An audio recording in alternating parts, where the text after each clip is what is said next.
दिल्ली के स्कूलों में बम धमकी की घटनाएं लगातार बढ़ रही हैं, जिससे स्कूल प्रशासन, छात्र छात्राओं, उनके अभिभावकों के साथ साथ पुलिस प्रशासन भी चिंतित है।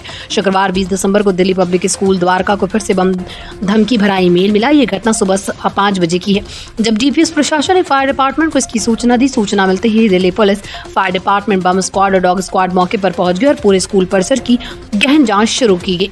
हालांकि विस्तृत जाँच के बावजूद कुछ भी संदिग्ध नहीं मिला। ईमेल में धमकी मिलने के बाद स्कूल प्रशासन ने तुरंत अभिभावकों को सूचित किया और बच्चों की सुरक्षा को ध्यान में रखते हुए शुक्रवार को स्कूल बंद रखने का निर्णय लिया।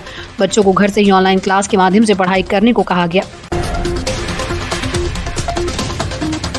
पंजाब में 21 दिसंबर को होने वाले नगर निगम, नगर परिषद और नगर पंचायत चुनावों के मद्देनजर संबंधित क्षेत्रों में अवकाश घोषित किया गया। ये अवकाश नेगोशिएबल इंस्ट्रूमेंट्स एक्ट के तहत घोषित किया गया। साथ ही राज्य चुनाव आयोग ने चुनाव वाले क्षेत्रों में 21 दिसंबर को ड्राई डे घोषित किया, जिसके चलते इन क्षेत्रों में शराब की दुकानें बंद रहेंगी। चुनाव के दिन पंजाब विश्वविद्यालय चंडीगढ़, पंजाबी विश्वविद्यालय पटियाला और गुरु नानक देव विश्वविद्यालय अमृतसर की 21 दिसंबर को होने वाली परीक्षाओं को स्थगित कर दिया गया। इन परीक्षाओं की नई तारीखों की घोषणा जल्द की जाएगी। इसके अलावा शिक्षा विभाग ने चुनाव क्षेत्रों में सरकारी, निजी और मान्यता प्राप्त स्कूलों में भी अवकाश घोषित किया है। महाराष्ट्र की राजधानी मुंबई में गुरुवार को भारतीय जनता पार्टी के कार्यकर्ताओं द्वारा कांग्रेस कार्यालय में तोड़फोड़ की घटना ने राजनीतिक माहौल गर्मा दिया। इस दौरान कांग्रेस कार्यालय के दरवाजों और खिड़कियों को तोड़ने के साथ साथ बाहर लगे कांग्रेस के शीर्ष नेताओं के पोस्टरों पर काला रंग भी फेंका गया।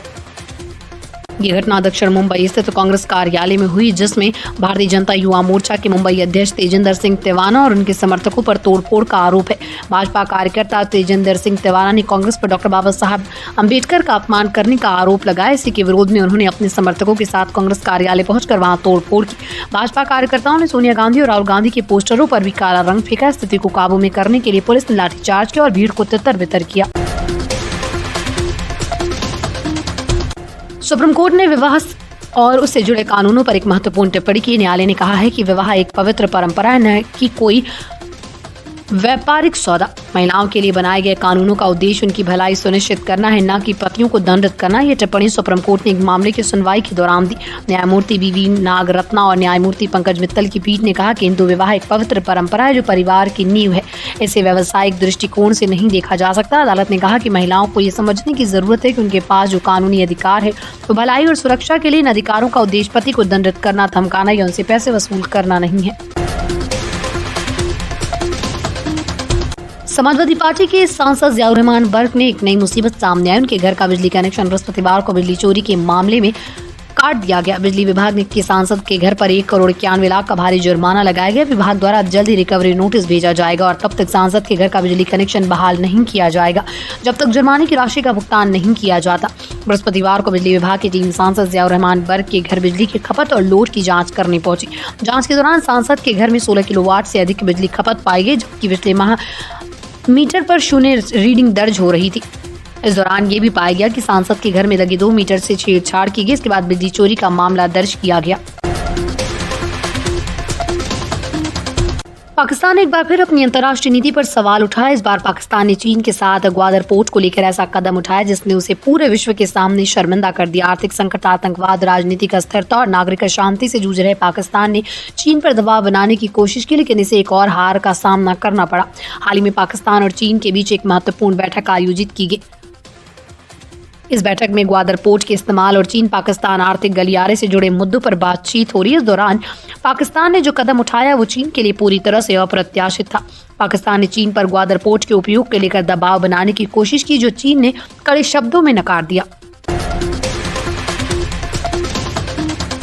राजस्थान की राजधानी जयपुर में आज एक भयावह दुर्घटना घटी जिसने पूरे इलाके को हिलाकर रख दिया। यहाँ अजमेर हाईवे पर एक टैंकर और ट्रक के बीच टक्कर हुई, जिसके बाद सीएनजी टैंकर में विस्फोट हो गया। विस्फोट के कारण आग ने इतनी तेजी से फैलाव किया कि आसपास के 1 किलोमीटर तक की दूरी में 40 से अधिक वाहन जल गए। इस भीषण हादसे में अब तक 5 लोगों की मौत हो चुकी है और 30 से ज्यादा लोग बुरी तरह से जलकर घायल हो गए। घटनास्थल पर मची अफरा तफरी और आग के लपटों की आवाज से पूरा इलाका गूंज उठा। हादसा जयपुर के डीपीएस स्कूल के पास हुआ, जहां टैंकर के विस्फोट के बाद न केवल वाहन बल्कि एक यात्री बस भी आग की चपेट में आ गई। आग इतनी भीषण थी कि उसने करीब 1 किलोमीटर के दायरे में 40 से अधिक वाहनों को जलाकर राख कर दिया।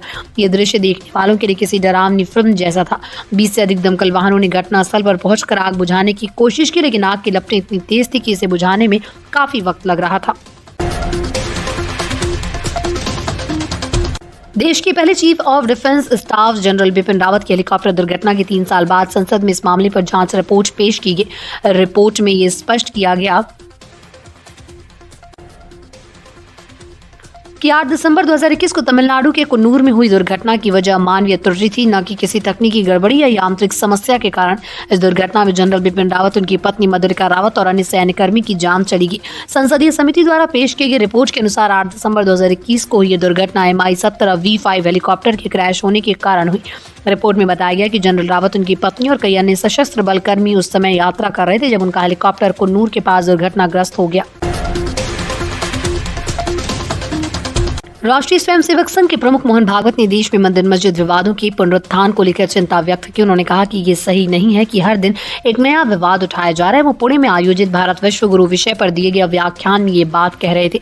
इस दौरान उन्होंने समाज में सद्भावना और एकता की आवश्यकता पर भी जोर दिया और कहा कि भारत को दुनिया को ये दिखाना होगा कि यहाँ सभी लोग मिलजुल कर रह सकते हैं। मोहन भागवत ने कहा कि काशी और मथुरा में मंदिर मस्जिद के विवाद अदालतों में लंबित है और अब संभल का मामला भी सुर्खियों में। इसके साथ ही कई और मामले सामने आ रहे हैं जिनमें धार्मिक संरचनाओं पर सवाल उठाए जा रहे हैं। भागवत ने स्थिति पर गहरी चिंता जताते हुए कहा कि ये ठीक नहीं है कि हर दिन एक नया विवाद खड़ा किया जाए। उन्होंने कहा कि भारत को ये दिखाना होगा कि हम आपस में मिलजुल कर रह सकते हैं। आज संसद का शीतकालीन सत्र का आखिरी दिन है और आज भी हंगामे की संभावना जताई जा रही है। इस बीच लोकसभा में विपक्ष के नेता राहुल गांधी के खिलाफ गुरुवार को हुई मारपीट के बाद FIR दर्ज की गई। दिल्ली के संसद मार्ग पुलिस स्टेशन में दर्ज की गई FIR में राहुल गांधी पर धमकी देने और गैंग अपराध के आरोप लगाए गए। दिल्ली पुलिस ने इस मामले की जांच क्राइम ब्रांच को सौंप दी। क्राइम ब्रांच अब लोकसभा सचिवालय से CCTV फुटेज की मांग करेगी और फिर मामले की आगे की जाँच की जाएगी। क्राइम ब्रांच राहुल गांधी से भी पूछताछ कर सकती है। FIR में राहुल गांधी के खिलाफ भारतीय दंड संहिता के विभिन्न धाराओं के तहत मामला दर्ज किया गया, जिनमें 115, 117, 125, 131, 351 और 35 शामिल है। हालांकि भाजपा की शिकायत के बावजूद राहुल गांधी पर हत्या की कोशिश का मामला नहीं दर्ज किया गया।